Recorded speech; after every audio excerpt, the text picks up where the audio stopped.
good afternoon, and thank you for tuning in. I really appreciate you being here with us on this wonderful Saturday afternoon. Today, alongside, I've got Jan. Jan from New York City Saves Money. And today, we are going to talk about stockpiling, canned goods, things that you want to have in your stockpile in case an emergency or some issue unexpected happens. So, um, Jan, thank you for coming aboard. Wonderful for you to be here. Thanks for having me here, Steve. It's always a pleasure. Yeah. Oh, absolutely. Um, I know this much when it comes to a stockpile. If I can just mention this, it's always you know it never hurts. You got to start somewhere. I'll just put it that way. You got to start somewhere. Um, if a person were to who's never had a stockpile, but then again, all of us really do, because I don't know of anybody that does not have canned goods or things that has a long shelf life. You know, all of us in some degree has that in our pantry. Um, Right. but all a person has to do is a lot of the time, in my case, when I go to the store, Save a Lot is one, Aldi is another. You don't necessarily have to buy brand name loyal products. You can get off brand, store brand just as well. For example, if I may, I can go to Aldi, Save a Lot, Walmart, and I can pick up their brand of canned goods like canned vegetables, 49.50 a can down here. And Fantastic. all a person really has to do, if you think about it, take about anywhere between $5 and $10, set it aside, and you're going to use that specifically to build your own stockpile. Um, Right. there's a lot of things out there in addition to the canned vegetables. I also like canned fruit, your peaches, your pears, your fruit cocktails, mandarin oranges, which I like. I am a citrus person. I like stuff like that. Um, Another good one people tend to overlook is Parmalat milk. And I'll tell you why. People think, but milk, what good is that? That has to be in the refrigerator. That's not going to keep. Wrong. Parmalat milk comes in a carton. And as long as it's sealed, it has a decent shelf life. So let's say if in the event you have bad weather, um, power surge, whatever the case may be, let's say you get a hankering and you want a bowl of, I don't know, frosted flakes or some cereal. Go over and grab one of your Parmalats, open the thing, peel the foil back, pour it into your bowl. Voila, you got your cereal. True. If you don't want to, that I would say non-fat dry milk, but non-fat dry milk tastes best when it's in the refrigerator and it's cold. I do like it when it's cold. But there are so many things out there that a person can have in their stockpile beforehand if in the event something bad happens. Now, if I'm Janet, what suggestions or any ideas that you Okay. make? First of all, I want to thank you for bringing up Parmalat milk. Can I tell you something? I am normally not a milk drinker. However, I find Parmalat milk superior in taste over fresh milk, and it tastes fresher than fresh milk. If you put, let's say, you just brought up an interesting thing about the bowl of cereal. How many times somebody can't sleep? They're watching TV. It's a Friday night. They don't have to go into a little bit later. They may have a hankering, a midnight snack. Oh, I'll have me a bowl of cold cereal. Oh, they look in their refrigerator. They're out of regular milk. But if you anticipate, keep a Parmalat in the door. It's shelf stable anyway, and it'll be cold and ready for you. I know I have done that myself. Okay. So therefore, I love that you brought up the Parmalat. That is so very, very worth it. And yes, Steve, I'm glad we're talking about stockpiles today because an interesting point came up. Sometimes people struggle to either use their stockpile for feelings of guilt or maybe not feeling like they can build a stockpile. They might lack the confidence or they think it costs like oodles and noodles of money. No, it does not. Even you just brought that up that a person could take, let's say, $5 every single, if you make a habit out of every single grocery haul, that especially if it's an item that you use that has a long shelf life, like canned goods. You mentioned canned fruit, Steve.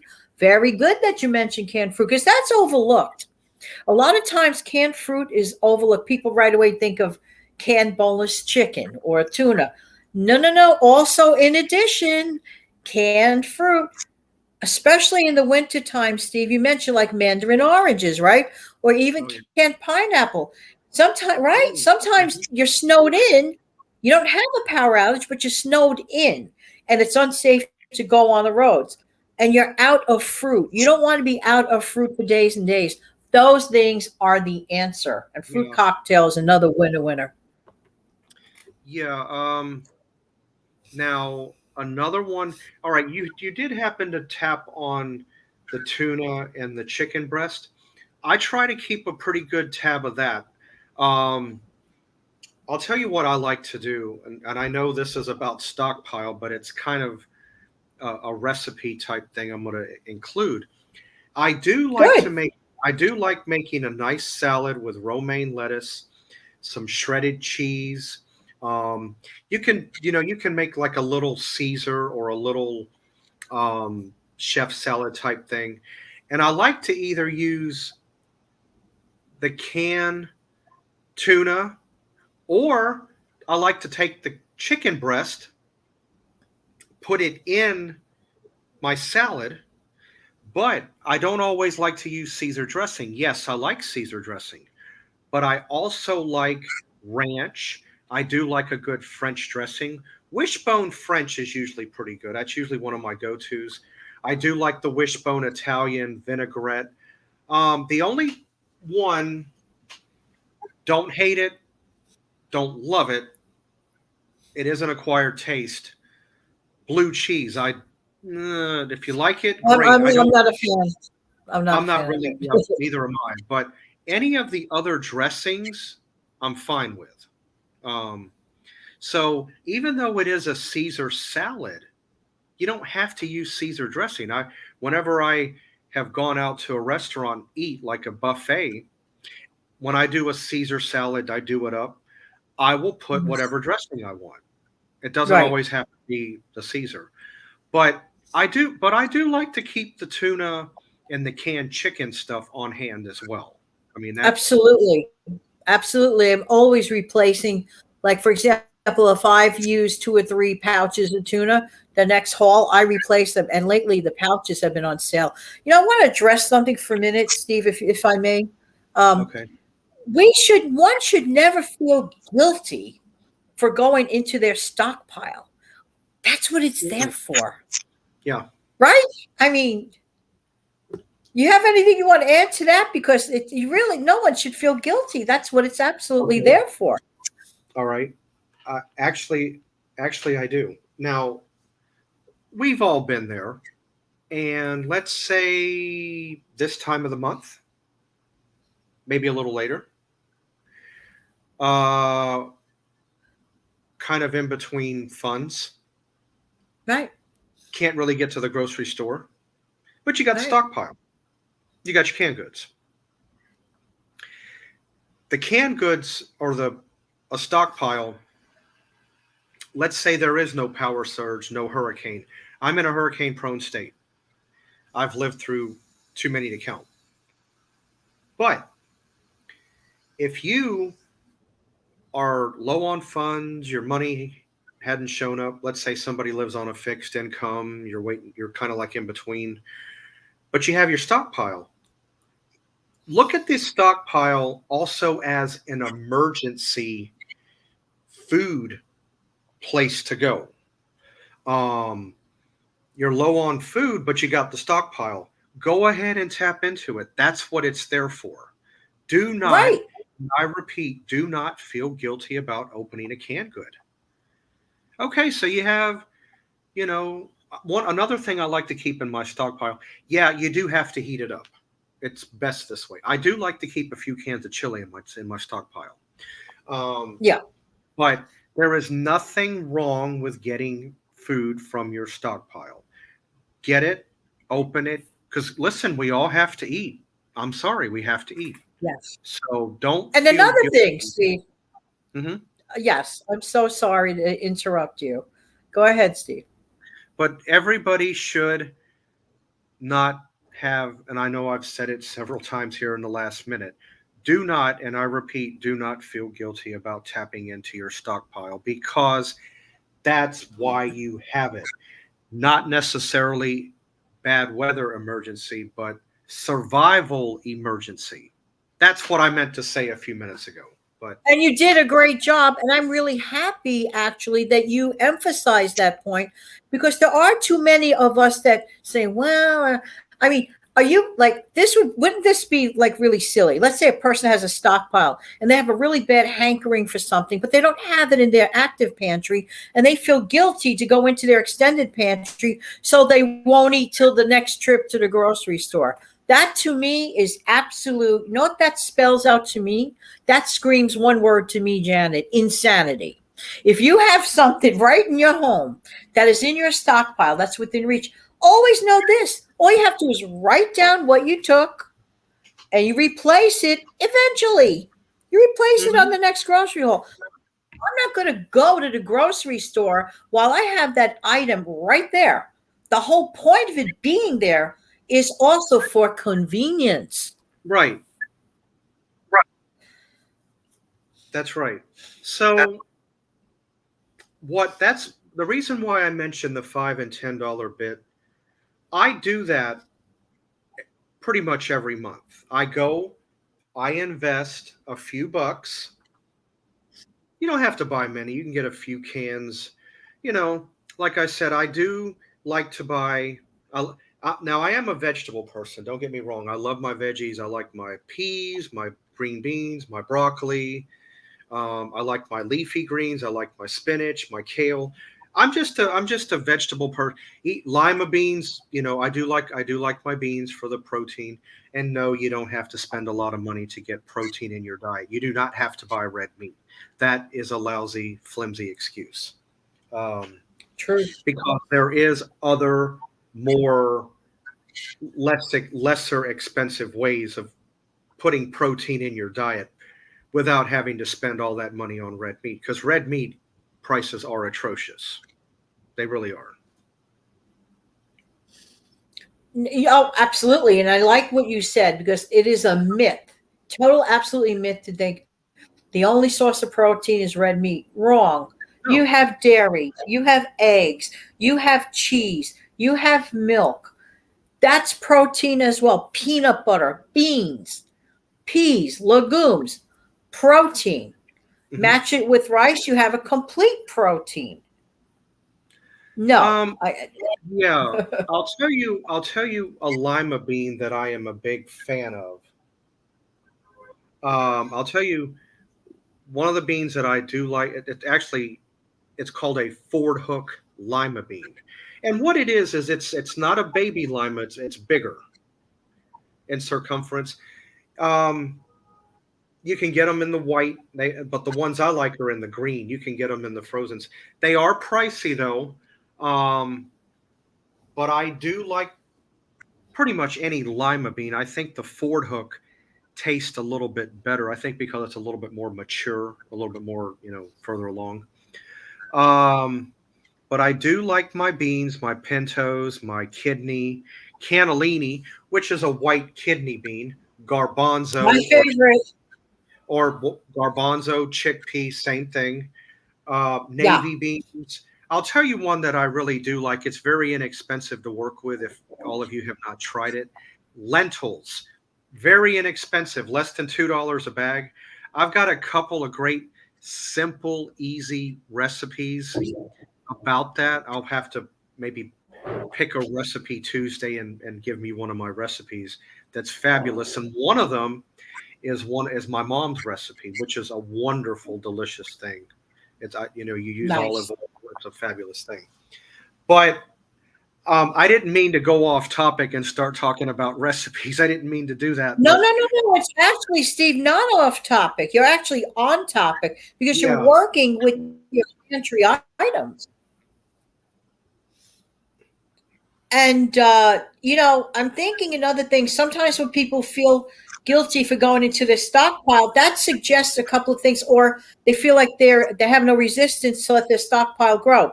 To me, that suggests that it's possible that their current or active pantry doesn't have enough in it. Now, right. that could be for various reasons. One of the reasons is maybe not planning. Like, I'm a bean counter, literally. I mean, Steve, you know me long enough to know I calculate everything. I like to know precisely what I have. I find that helps me a lot. Yeah. For example, honestly, Steve, and I mentioned mentioning this to the folks and to you again. I told Steve before on regular chat that I plan to do an Amazon haul, just pantry items. Maybe get one or two fresh items, but 80%. Remember, I said that earlier today, Steve? I'm going to Hmm. sit down and calculate precisely what I want going on those shelves. That advanced planning is wonderful. And I think that'll be very, very helpful for the person or persons that's having a challenge or a difficulty. Hmm. Some people like to do it the little by little way, which is normally what I do. This time around, I just might go a bulk type shopping of only mainly pantry items. You could do it that way too. It's up to you and your style. Yeah. But bottom line, when it comes to a stockpile, what you're basically the goal you're trying to achieve is not just canned goods. Yes, that's an advantage, but any type of thing that has a long shelf life, peanut butter, of course, my Parmalat milk. Um, Pretty much, I'll tell you what, not just the Parmalat milks, it comes in a carton, but there's other variations of milk you can get, like rice milk, almond milk, soy milk. You have an assortment, and it's not found in the cold section. It's usually found. I usually find it somewhere around where you have the non-fat dry milk is where I see it. Now, non-fat dry milk I like as well. If it's made correctly, you put it in the refrigerator and you get it cold. I'm just as happy with that as I am buying a gallon of milk.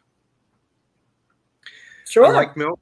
I like milk. I drink milk. Am I a hardcore milk drinker? No, but I do drink milk.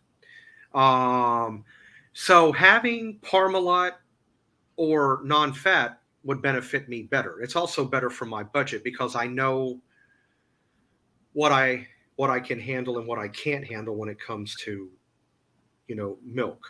And every time I buy a gallon of milk, I'm throwing away about a third of it because I let it go bad. I have a trick to that, Steve. I have a trick to that. I was just about to mention using the evaporated, the dry milk. What you can do, take your regular whole milk. When you see it's going down to half of, whether you have half a quart, half a gallon, whatever it is, mix up your non-fat dry milk. Add it to that. I do have a trick to make it taste even better. Mix it with the whole milk. One capful of vanilla extract. Mm, My aunt taught me this many years ago. You know, when you first get married and you're counting every bean even more. Well, that's what I did back in the day, and I bless my aunt for it. To me, it helped a lot.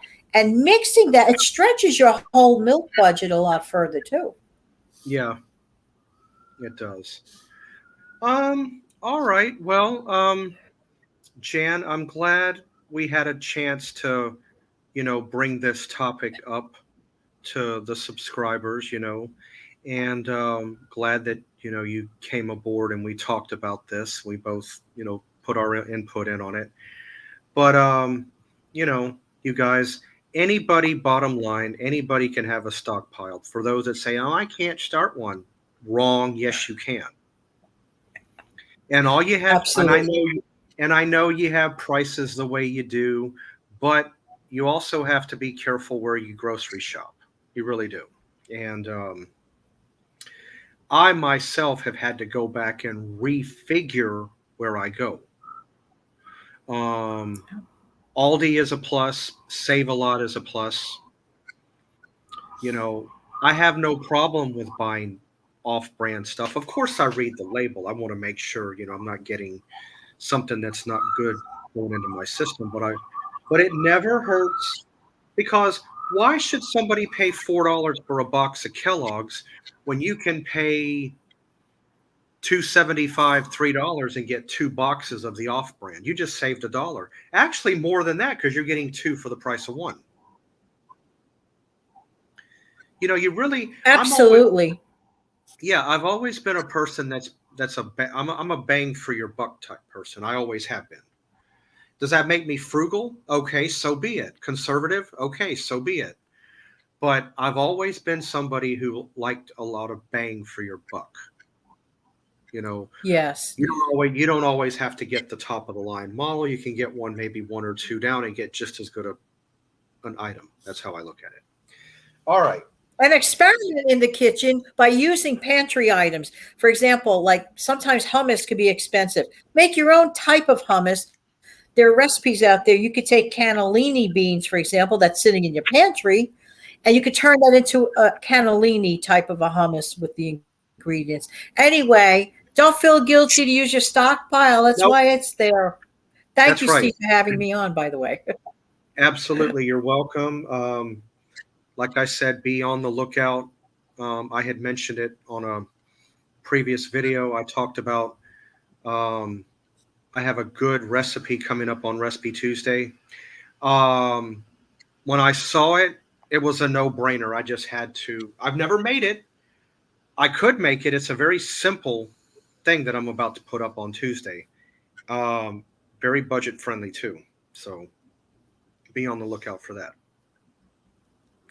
I just want to thank all of you for tuning in this afternoon. And I or we will see you next time.